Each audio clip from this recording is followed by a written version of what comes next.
don't mind as I look between the two cameras, and Steve, you can say hi to Stephen. Hi, Stephen. There you are. There's my buddy Stephen. It's so funny. You're on the. Anyway, so Stephen, what I was going to share with you, we were just talking about friendships and maintaining friendships, and one thing that I have shared with people in some of the writing I've done is that it's a question that's come up in a recent podcast interview was, yeah, how do you keep the conversation going? How do you keep the friendships going? And I'm a big believer that we should, really put time and effort and energy into relationships and friendships that are reciprocal, where you give and you also receive.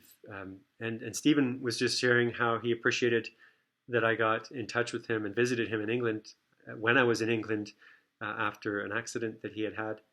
Are you okay if I share that? Okay.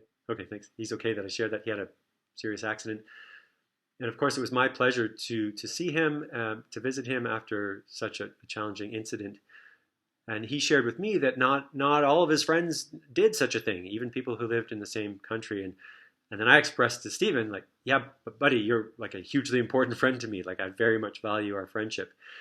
And it made me think about how an important way to build more human connection in your life is just to put some effort into staying in touch with those who you care about. And there's actually a mention about exactly how to do that in the Talk to More People book, from a man who I met on Galliano Island in British Columbia named Jesse Kiefer. He told me when I interviewed him that the way that he's been able to maintain so many relationships in his life, since he used to be a professional cyclist and now he owns a resort, a beautiful resort called I believe it's called the Bodega Ridge Resort. Is he said that as soon as I think about someone, I call them. Like as soon as someone comes to his mind, he picks up the phone. He doesn't send them an email, he phones them, right? And I thought that was such a wise way to build and to maintain your social network. And I have real world evidence of how that's actually worked for me as recently as just a couple days ago. So I'm holding a couple of human connection events next week, which is April 2023 here, virtually, and then also in person in Alberta. And I came across, when I was tidying some things up in my office, I came across a business card that said, "Welcome to my circle of friends." And this is the business card of a man who I met in my town like 6 or 7 months ago, a guy named Andrew. He and I had gone out for beers once to like a karaoke night, had a lot of laughs, but we just kind of lost touch.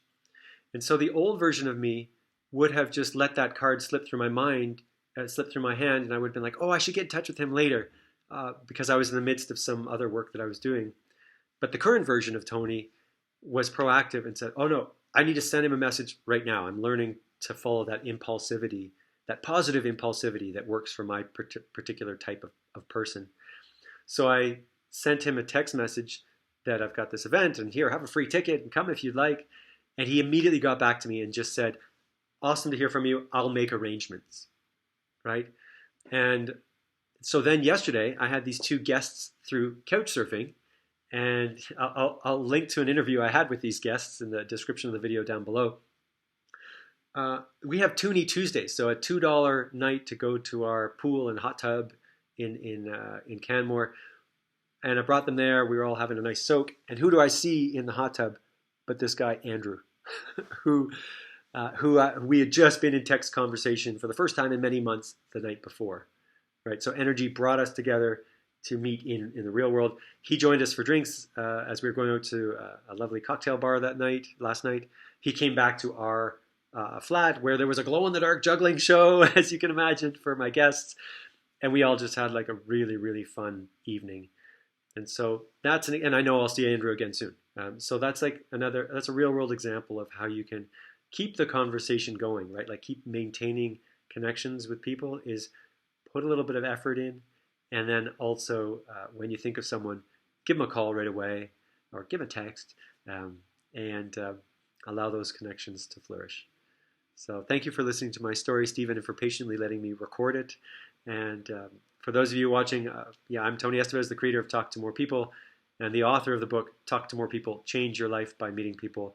I encourage you to pick that up on the monolith, the the monopoly of Amazon that I'm kind of grossed out to have my book on, but that's where it is. Or you can follow the link in the description of the video below for a bunch of free resources on how to create human connection in your life, the Human Connection Starter Kit. And yeah, look forward to connecting with you. I'll sign off on this video now and get back to my conversation. Thanks, Stephen.